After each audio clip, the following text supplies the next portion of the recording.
Mighty Keith. So there I was, minding my own black ass business once again, trying to be a productive part of society, trying to create a skit, content to make people laugh all around the world.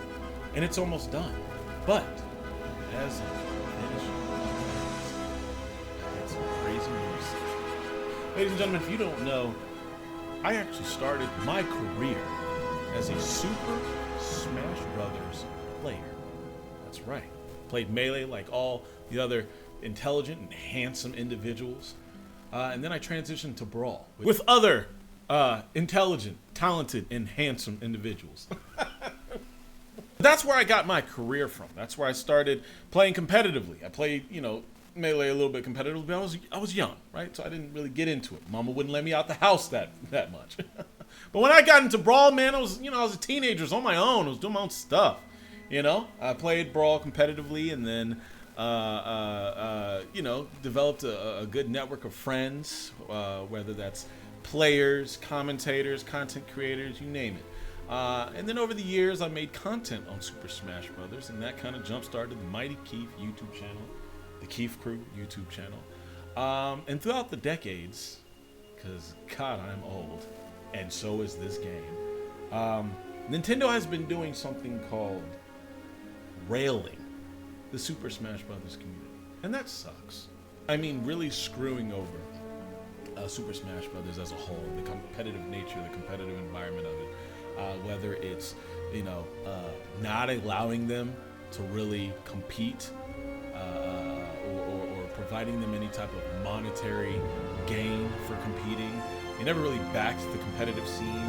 And then they even try actively to stop the competitive scene from growing by telling venues, hey, no, you can't let them play here, or stifling their ability to get into other circuits and things of that nature.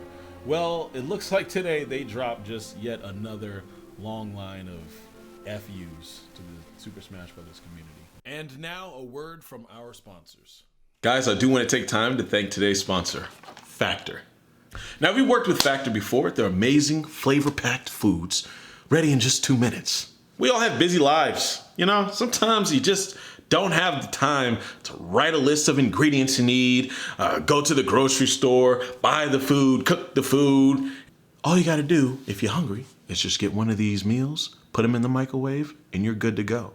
And it's starting to get a little chilly out here. I gotta put on my coat for this one. Autumn is upon us, and with that, our palates.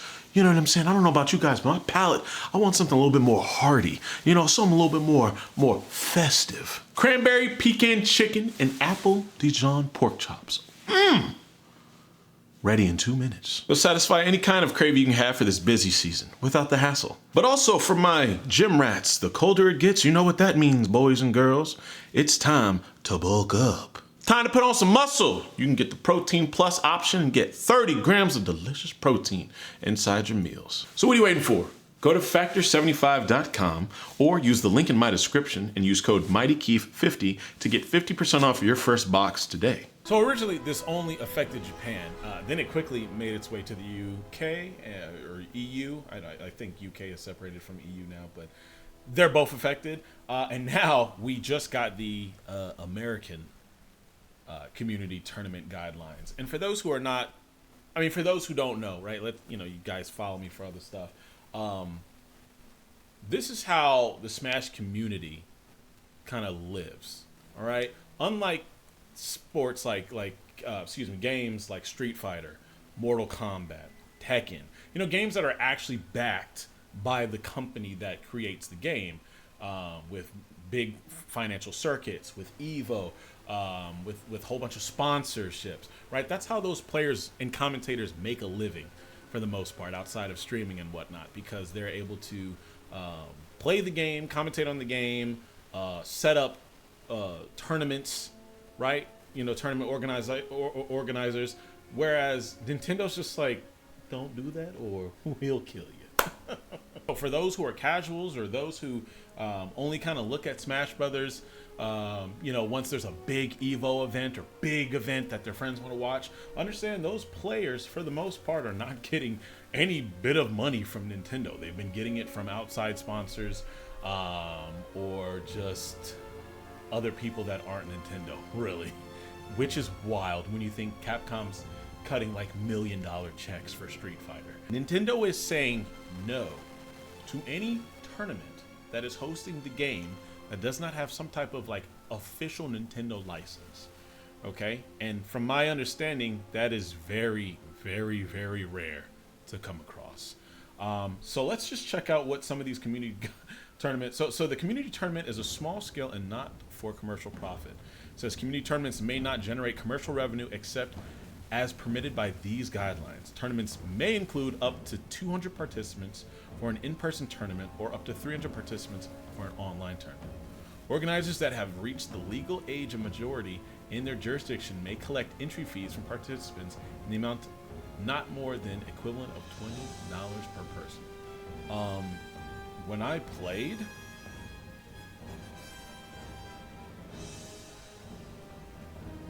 collect entry fees of $20 per person. Okay, so when I played, right, I'm assuming when they say like a small scale tournament, I don't think they're not talking about like big house, right? Or anything like huge like that. I'm assuming they're just talking about, or maybe they are. If they are, then that's wild. I'm assuming they're talking about maybe their local thing. That's a little confusing, but no prize may exceed a market value of $5,000 in total, or include the prohibited items outlined in Q17 below. Okay, so now that's what's crazy. That out of everything I've read so far, this is the part that's insane, because like it's the total prize pool, right? So that's divided amongst 8 people, and I don't know. I mean, it depends on how the tournament organizer is gonna do the percentages, right? But 5,000, that's severely gonna stifle the income of the players, like by a lot, in my opinion. Because that's not first place. That's divided amongst, 8 people. This is also insane. The total value of cash prizes a single organizer can offer through community tournaments in a 12-month period cannot exceed more than $10,000. What?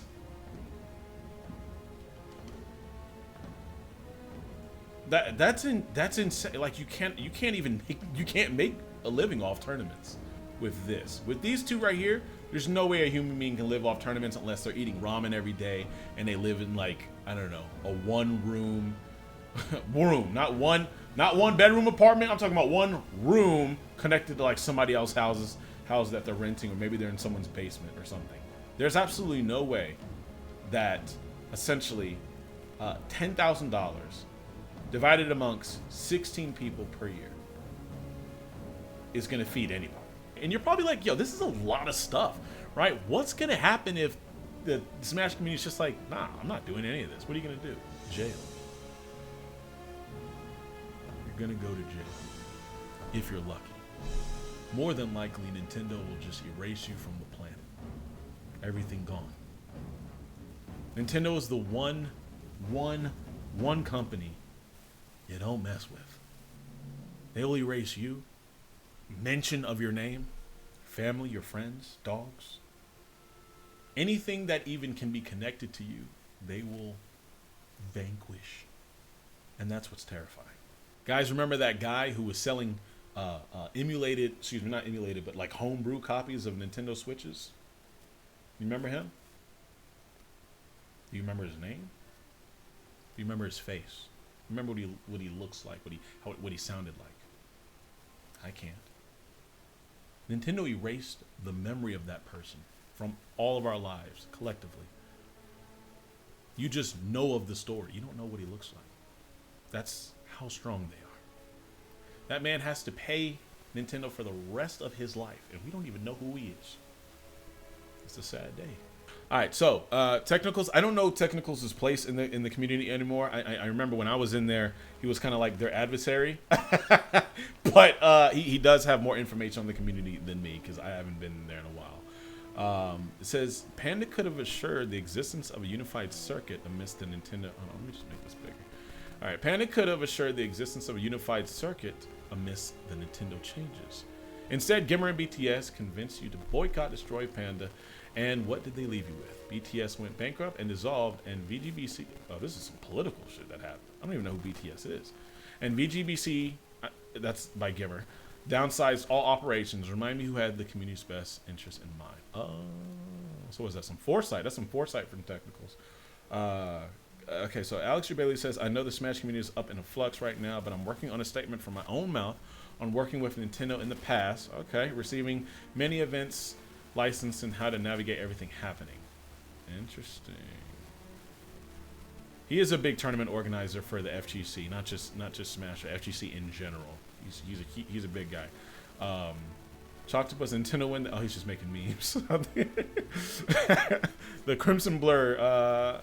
The primary purpose of this is a scare tactic to get more TOs officially licensed.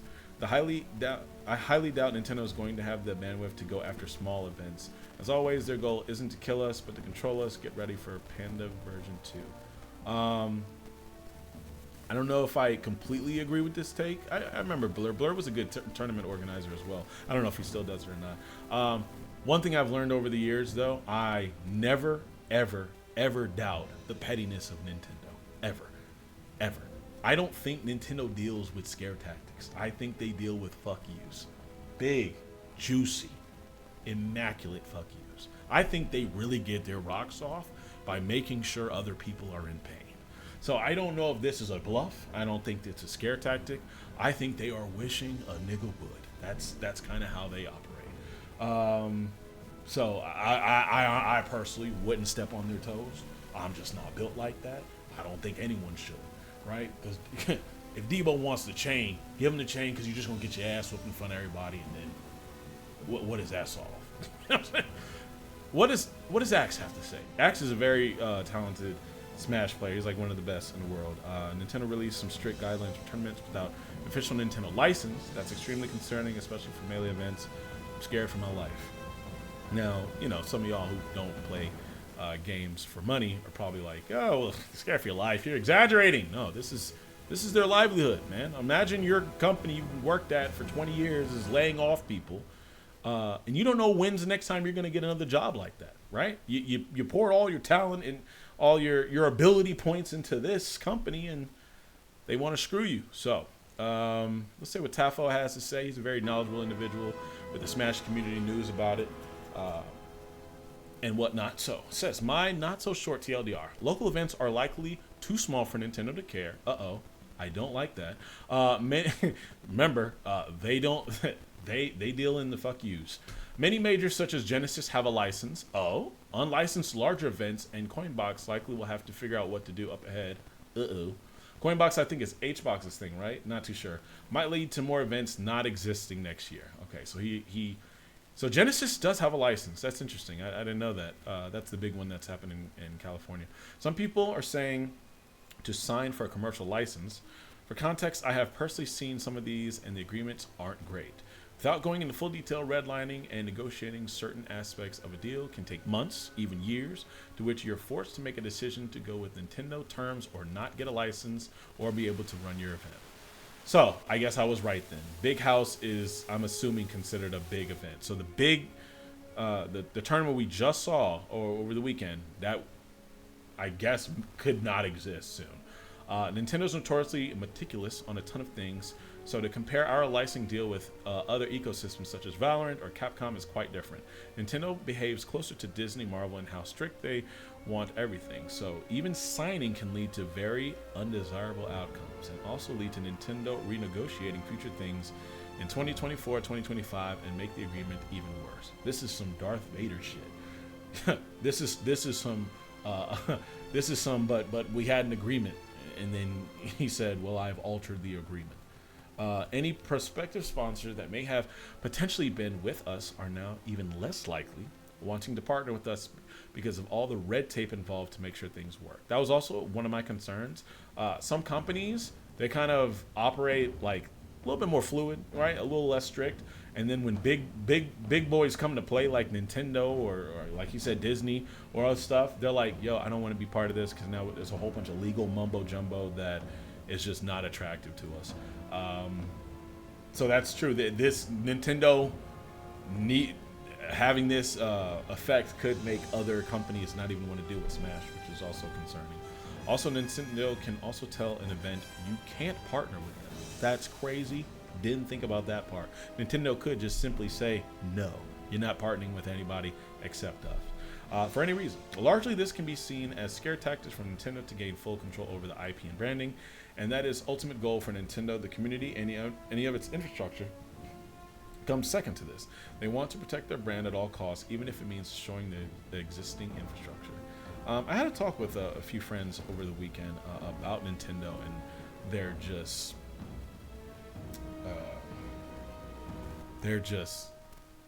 strong willingness to say no. Just doing memes and whatnot. Looks like MVD. If I speak, people would be mad. We had people working for us to help with all of this, and we're literally forewarned. That is all. Oh, that's crazy. Because it sounds like MBD and Technicals are in agreement. That's what it sounds like. I could be wrong, but it sounds, and they're mortal enemies, right? They're mortal enemies, and they'll be enemies until death, maybe even after death. And it looks like this is something they actually agree on, if I'm reading this correctly.